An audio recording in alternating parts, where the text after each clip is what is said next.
नवीन घडामोडी पाहण्यासाठी आपल्या बारामती झटका या यूट्यूब चॅनलला सबस्क्राईब करा व बेल आयकॉन दाबा, म्हणजे ताज्या घडामोडी आपणापर्यंत पोहोचतील. माळशिरस विधानसभा कार्यकर्ता बैठक आज मंगळवार दिनांक 20/8/2024 रोजी सकाळी 11 वाजता माळशिरस येथे मसवड रोडवरील मेन कॅनॉल शेजारी जाधव हॉटेलमध्ये संपन्न झाली. ही बैठक सोलापूर पश्चिम जिल्हा प्रभारी विक्रमजी देशमुख यांच्या मार्गदर्शनाखाली संपन्न झाली. या बैठकीत लोकसभा व येणारी विधानसभा निवडणूक याविषयी चर्चा करण्यात आली. यावेळी माळशिरस विधानसभा क्षेत्रातील भारतीय जनता पार्टीचे सर्व पदाधिकारी व कार्यकर्ते मोठ्या संख्येने उपस्थित होते. भाजपच्या कार्यकर्त्यांच्या मनातील अडीअडचणी व पक्षाच्या ध्येयधोरणाविषयी सविस्तर म्हणणे ऐकून घेऊन उपस्थितांना मार्गदर्शन करताना विक्रमजी देशमुख म्हणाले, पाटीलजी, हनुमंतराव सुळजी, बाळासाहेब वावरेजी, सोपानरावजी नारनवर, आमचे ज्येष्ठ नेते हनुमंतरावजी घोरपेजी, किशोरजी सूळ, ज्योतिताई पाटील, नीताताई मगर, दादासाहेब बोराडे, लक्ष्मण बोराड, चांगदेव कांबळेजी, सचिन शिंदेजी, संजय देशमुखजी, बाळासाहेब सरगरजी, युवराज वाघमोडेजी आणि आपल्या सगळ्या विधानसभा क्षेत्रामधून वेगळ्या वेगळ्या गावांमधून भारतीय जनता पार्टीचं साथ नेतृत्व करणारे आपण सगळे कार्यकर्ता बंधू आणि भगिनी. खरं तर आजच्या बैठकीचं प्रयोजन एका वेगळ्या विषयावर होतं, परंतु वारीचं निमित्त झालं. काही 2-3दा आपल्या जिल्हाध्यक्षांच्या काही अडचणी होत्या, जशी आज आहे, त्यामुळे सतत तारीख इथल्या संयोजनामधनं पुढे येत गेली आणि त्यामुळे तो विषय न ठेवता केवळ आपल्या सगळ्यांशी एकदा मनमोकळेपणाने बोलून की बाबा काय आपल्या इथल्या सगळ्या कार्यकर्त्यांचं नेमकं म्हणणं काय, नेमका सुझाव काय, आपण थोडस सगळ्यांनी समजून घेऊया की जो संवाद थोडाफार हरवलाय त्याची अनेकविध कारणे आहेत. काही स्थानिक आहेत, काही जिल्हा स्तरावरचे आहेत, काही प्रदेश स्तरावरचे आहेत. पण आता ती कुठेतरी वेळीच दुरुस्त करणं पण गरजेचं आहे. आणि मग त्यामुळे ज्याला जसं समजेल तशी दुरुस्ती होण्यापेक्षा आपल्या सगळ्यांशी प्रत्यक्ष बोलून आपल्या भावना समजावून घेऊन त्याबरोबर बाबा काय नेमकी अडचण आहे, कार्यकर्त्यांची मानसिकता काय, म्हणणं काय, अशा सगळ्या गोष्टींचा उहापोह करून मग त्याच्यावरचं काहीतरी निराकरण व्हावं या हेतून मी स्वतः केकेंना म्हणलं की बाबा बाकी सगळे विषय थोडस आपण बाजूला ठेवू, पण आपल्या संघटनात्मक स्थितीवर येणाऱ्या प्रत्येक कार्यकर्त्याचा आधी ऐकून घेऊ. म्हणजे मी खरं तर तुम्ही सगळ्यांनी मगाशी सांगितल्यासारखं मी आलो असतो, अर्ध्या तासात माझा विषय घेऊन निघून गेलो असतो, पण मी तसं यासाठी नाही केलं की आपली तशी इच्छा नाहीये. बघा लक्षात घ्या की एखादी सीट जाते, एखादी लोकसभा आपण गमावतो, एखादी विधानसभा आपण गमावतो, तेव्हा काय वेदना या तिथल्या मूळच्या कार्यकर्त्याला होतात हे मी जाणतो. कारण मगाशी केकेंनी सांगितल्यासारखं मी या तालुक्यामध्ये फार जुना प्रवास करणार. म्हणजे मी आता यांना साल विचारून घेतलं, मी काका मोठ्यांचं निवडणूक प्रमुख होतो. म्हणजे सांगोला आणि माळशिरसचा माझा पहिला संघटनात्मक प्रवास हा त्या निवडणुकीपासून होता. तो आज तक आहे, विविध माध्यमातून आजही सुरू आहे. आपल्याकडं नवी कार्यकारिणी झालेली, ती व्हायला पाहिजे याबद्दल माझी चर्चा चेतन केदारांशी झाली आहे. एकींशी आता बोललो, आपल्या सगळ्या ज्येष्ठ श्रेष्ठ नेते मंडळाशी पण आज बोलतोय. आपण ती कार्यकारिणी पण करूया. ती करत असतानाही देखील ती कुठंतरी कुणाच्या तरी ऑफिसमध्ये बसून न होता असंच सगळ्यांनी एकत्र बसून कोणाची वेळ देण्याची इच्छा आहे, कोणाची काम करायची इच्छा आहे, कोणाचे काही वेगळं वेगळं इनोव्हेटिव्ह काम आपल्या पक्षाचं उभं करण्याची इच्छा आहे, अशा सगळ्यांचा साकल्याने विचार करून काही ठिकाणी सोशल इंजिनिअरिंग, काही ठिकाणी कार्यकर्त्याची क्षमता, काही ठिकाणी उपलब्धता, काही ठिकाणी रिसोर्सफुलनेस, अशा सगळ्या वेगळ्या वेगळ्या पक्ष संघटनेला मजबूत करणाऱ्या गोष्टींचा साकल्याने विचार करून आपण नवीन टीम बनवूया आणि तिला जे त्या टीम मध्ये नाहीये त्यांनी तिला अधिक कार्यक्षम बनवण्याचं काम आपण सगळ्यांनी केलं तर येणाऱ्या काळामध्ये कोण आमदार हा विषय आपल्याला राहणार. पक्ष नेतृत्व निर्णय करेल, आपण आपली बाजू मांडूया, आपलं म्हणणं सांगूया. खर तर मी सरकार या विषयात जास्त बोलत नाही का, तर सरकार सरकारी पद्धतीने काम करतं आणि संघटना संघटनेच्या पद्धतीने काम करते. परंतु संघटना सरकारला जन्म देत असेल, एक आपण लक्षात ठेवलं पाहिजे. चूक कुठं होती आहे, म्हणजे आता आपल्या सगळ्यांशी बोलताना जे 3-4 प्रामुख्याने विषय आले होते, त्यामध्ये बीडीओचा विषय होता, LIC आपला इन्शुरन्स जनावरांचं करण्याचा विषय होता. मी आता विखे पाटलांशी ताबडतोब त्याच्यावर बोललो, यशवंत मानेंनी त्याच्यावर पण एक 2-3 दिवसात निर्णय करू, महाराष्ट्रभरचा विषय असल्या कारणाने असं सांगितलं. 3-4 विषय आता बसता बसताच आपले सॉल्व्ह झाले. म्हणजे त्यासाठी आमदार असावं लागत नाही. म्हणजे सोपानरावांसारखीच माझी अवस्था, मी आता कुठल्याही पदावर नाहीये पक्षाच्या. 5 वर्षापूर्वी मी अध्यक्ष होतो शहराचा, त्याच्या आधी मी 20 वर्ष भारतीय जनता युवा मोर्चाचा प्रदेशाचा महामंत्री होतो, संघटक महामंत्री होतो. Once a soldier always a soldier. त्यामुळे आज आपण कुठल्या जबाबदारीत आहे, आज कुठल्या पदावर आहे, कुठल्या पदावर नाही आहे, ह्याचं ऑडिट आपण कधीच करायचं नाही. आपण भारतीय जनता पार्टीचे कार्यकर्ते आहोत, तर कायम आपण भारतीय जनता पार्टीच्या जबाबदारीतले कार्यकर्ते आहोत, हे आपल्या पक्षाचे संस्कार आहेत. त्यामुळे विषय समजावून घेणं आणि ते सोडवणं यासाठी फार सरकारची किंवा याची गरज लागते, या भ्रमात आपण यासाठी राहायचं नाहीये. मला थोडीशी खंत अशी आहे की आपला भारतीय जनता पार्टीचा कार्यकर्ता हा आपल्या कार्यालयात जास्त आहे, सरकारी कार्यालयात कमी. म्हणजे आपल्या सोबतच्या अन्य पक्षांच्या युवकांचं जर का बघितलं किंवा कार्यकर्त्यांचं जर का बघितलं तर त्यांना माहिती आहे पोलीस स्टेशन मध्ये जामीन कसा करायचंय, PWD मध्ये एखादं टेंडर कसं करायचंय, एखादं काम कसं मिळवायचंय, हे याचं प्रशिक्षण त्याला आहे.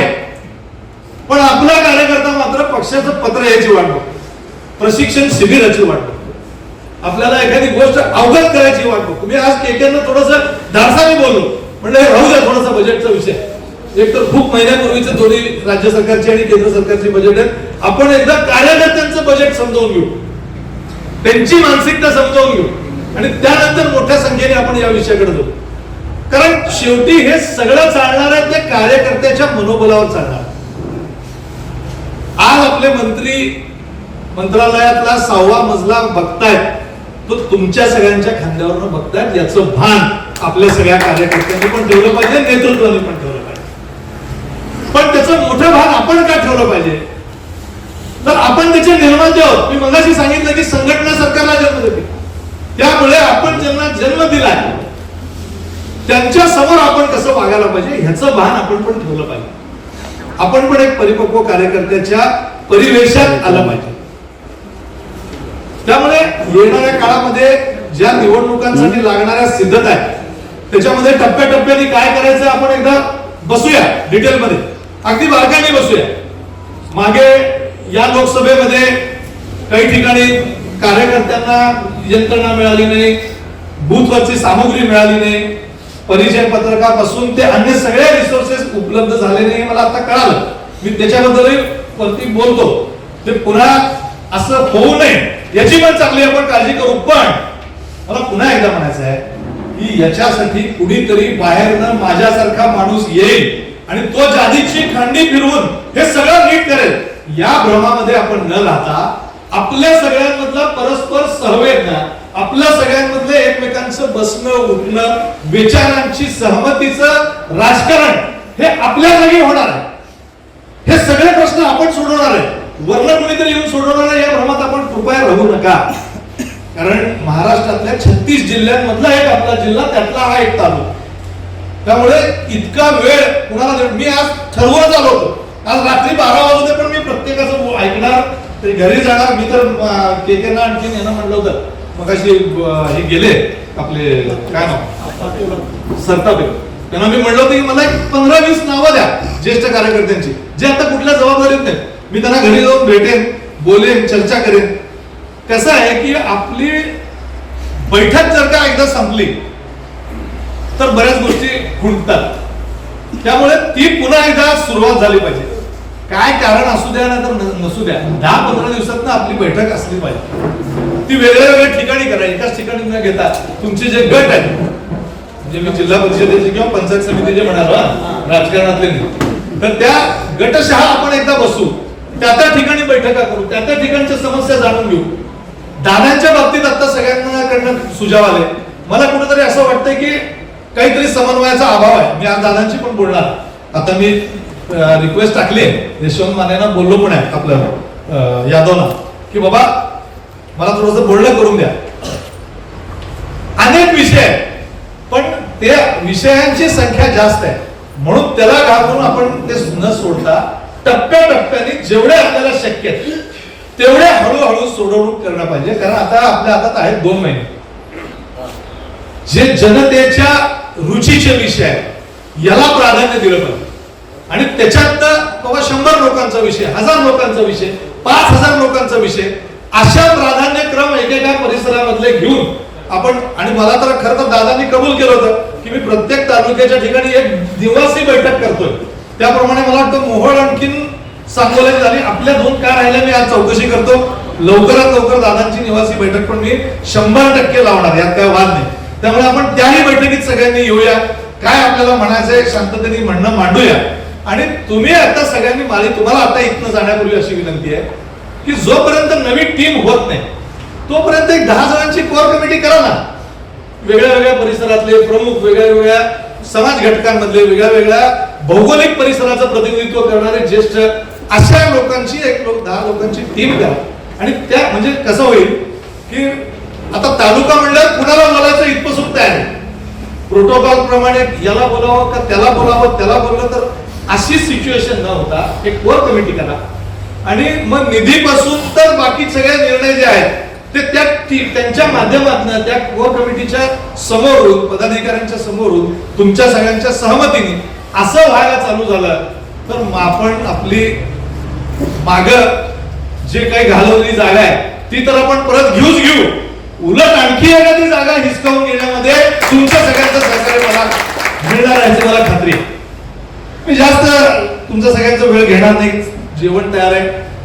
मलाही तुमच्या बरोबर जेवायचं, कारण मी सकाळी नाश्ता न करता निघालो. मी 9 वाजता सांगलीवरून आलोय आणि फक्त येऊन गाडी बदलली आणि परत इकडे आलो. कारण आपल्या केंद्राचे भूपेंद्रजी यादव जे आपले केंद्रीय मंत्री आहेत, त्यांना या लोकसभांमधल्या पश्चिम महाराष्ट्रातल्या जिथं आपण पराभूत झालो त्या सगळ्या जागांमधल्या एकूण पराभवांच्या कारणाची मीमांसा करण्यासाठी एक प्रवास ते करतात स्वतः. पण त्यांच्या समोर जाताना बाबा आपल्यालाही काही माहिती हवं ना की या भागात काय अडचण आहे, आपण कुठं चुकलोय, कुठं संघटनेकडनं हायगाय झाली आहे, कुठं सरकारकडनं झाली आहे, कुठं कार्यकर्त्यांमधूनच कुणाकडनं झाली. या सगळ्याचा ऑडिट जर का आपण एकत्र बसून खेळमेळीच्या वातावरणात जर का केला तर परस्परांमध्ये कुठलेही किल्विश एकमेकाच्या बद्दल मनात न राहता आपण एका विचाराने, एका दिशेने, एक लक्ष ठेवून आपण वाटचाल करायला सुरू करू. आणि ते तुमच्या सगळ्यांच्या समंजस कार्यकर्त्यांच्या मदतीने नक्कीच होईल याची मला खात्री आहे. तर राहता राहिले आपल्याकडचे काही क्रॉनिक विषय आहेत. आता त्या विषयावर खरं तर फार जाहीर बैठकांमध्ये चर्चा किंवा वाच्यता करणं हे मी उचित समजत नाही. परंतु मी तुम्हाला इतकंच सांगतो की या सगळ्यांवर पक्ष संघटना खूप खोलवर विचार करते, खूप सकारात्मक आणि खूप वस्तुस्थितीचं भान लक्षात घेऊन पक्ष संघटना यामध्ये बघते. त्यामुळे आपण पण त्याची फार चर्चा करून त्या विषयाचं महत्व वाढवू नका. पक्षाला लक्षात आलंय या सगळ्या निवडणुकांमधनं काय झालंय, काय नाही, कुठं कमी पडलंय, कोण पळलंय, कोण थांबलंय, सगळं लक्षात आलं. त्यामुळे माझी आपल्याला विनंती आहे की जिथं दुरुस्ती होऊ शकते अशाच ठिकाणी आपल्या मनातली खदखद व्यक्त करा. उगाच कुठेतरी आपण या सगळ्या विषयाची उकल करत बसून आकारात महत्व कुणाचं तरी आपण वाढवतो का ह्याचा देखील परिपक्व राजनेत्यांनी विचार केला पाहिजे. माझी आपल्याला विनंती आहे, येणाऱ्या काळामध्ये बूथ बांधणीपासून, खरं तर तुम्हाला कोणाला दोष देत नाही, पण पक्षाच्या केंद्रीय नेतृत्वाने, पक्षाच्या राज्याच्या नेतृत्वाने गेले 1.5 वर्ष फक्त आणि फक्त बूथ सक्षमीकरण एवढा एकच विषय आपल्या सगळ्यांना दिला होता. परंतु तो जिथे जिथे ज्याच्या ज्याच्या हातात मिळाला तिथं त्याला तशा पद्धतीने चालवता आलं नाही. जिथं चांगलं चाललं तिथं आपल्याला चांगले परिणाम मिळाले, जिथं थोडस चुकीचं चाललं तिथं आपल्याला हार पत्करावी लागली, तिथं आपल्याला. आणि हे होतंय हे लक्षात येत असतानाच निवडणूक लागली आणि त्यामुळे वेळ गेल्यानंतर आपण फार कमी कालावधीमध्ये फार काही पळू शकलो नाही. त्यामुळे आपल्या कार्यकर्त्यांच्या प्रामाणिक प्रयत्नांवर जराही संदेह नाही. पण येणाऱ्या काळामध्ये जर का आपल्याला कुणाच्या कुबड्या न घेता एकास एक लढत करायची असेल आणि त्या पैलवानाला चित करायचं असेल तर आपल्याला आपली ताकद वाढवणं गरजेचं आहे.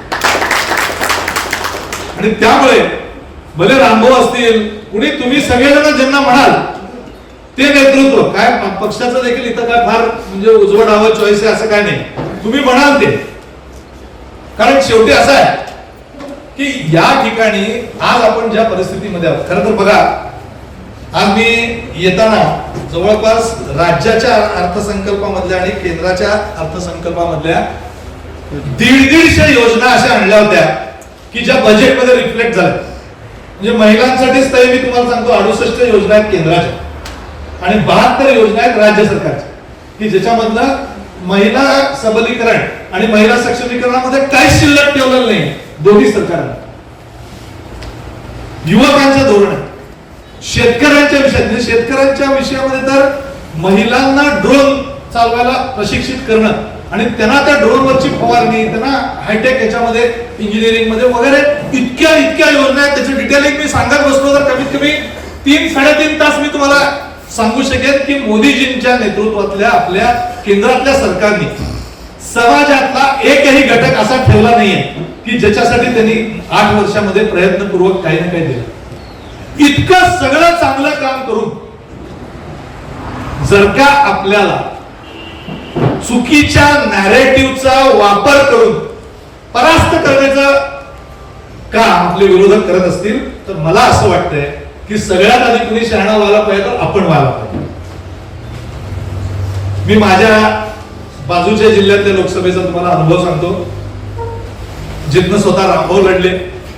6 विधानसभांची ती लोकसभा, त्याच्यामध्ये 5 विधानसभा अशा होत्या की ज्यात 4 विधानसभेचे आमदार आपले पक्षाचे भाजपचे आमदार, एक अजित पवारांचा म्हणजे आपला सहयोगी पक्षाचा आमदार आणि जो राहिलेला आमदार आहे तो आपल्या विरोधातल्या लोकसभेची जागा लढत होता.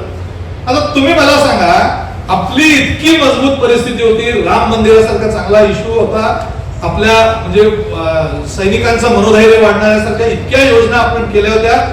कुठेही असं वाटत नव्हतं की देश कुणाच्या हातात सुरक्षित आहे, तर मोदीजींशिवाय कुणाच्या हातात सुरक्षित असू शकत नाही. या भावनेमध्ये आपण निवडणुकीला सामोरं गेलो. परंतु झालं काय तर आपल्याला पराभव पत्करावा. तो कशामुळे तर त्या विरोधातल्या ज्यांचा एकच आमदार आहे अख्ख्या 6 विधानसभामध्ये त्यांनी काय वापर केला तर 4 एजन्सीज नेमल्या. 4 वेगळ्या स्थळावर, सोलापुरात एक एजन्सी, पुण्यात एक एजन्सी, मुंबईत एक एजन्सी, असे 4 वेगळ्या एजन्सी नेमल्या. त्या उमेदवाराला काहीच माहित नव्हतं आपला काय प्रचार चाललाय. ती एजन्सी टॅगलाईन ठरवत होती, ती एजन्सी चुकीचे सर्वे टाकत होती, ती एजन्सी वेगळ्या गोष्टी परेड करत होती आणि आपल्या सोशल मीडियापासून ते प्रिंट मीडियावरचं प्रत्येक माध्यम हे त्याला प्रसारित करत होतं. बरं ते आपण सगळ्यांनी देखील छापून आलेली प्रत्येक गोष्टीतलं तथ्य हे खरं आहे का, रीडिंग बिटवीन द लाईन ज्याला आपण म्हणतो ते आपण समजावून घेणं आणि आपल्या परिसरामधल्या लोकांना ते अवगत करणं, यामध्ये कुठं तर आपण कमी पडलो का असं देखील आपण या निमित्ताने विचार करायला हरकत नाही. किंवा चुकीचं आहे धडधडीत आपल्याला दिसतंय. संविधान जागर यात्रा आता आपण जी काढायला म्हणजे सुरू झाली आपली, त्या मागे हेतू काय होता तर अतिशय खोडसाळ प्रचार आपल्या विरोधकांनी केला. तोच प्रकार आरक्षणाच्या विषयात केला. अनेक विषयामध्ये आपल्या विरोधामध्ये दिशाभूल करणारा प्रचार करून हा एक तात्पुरता विजय त्यांनी मिळवला.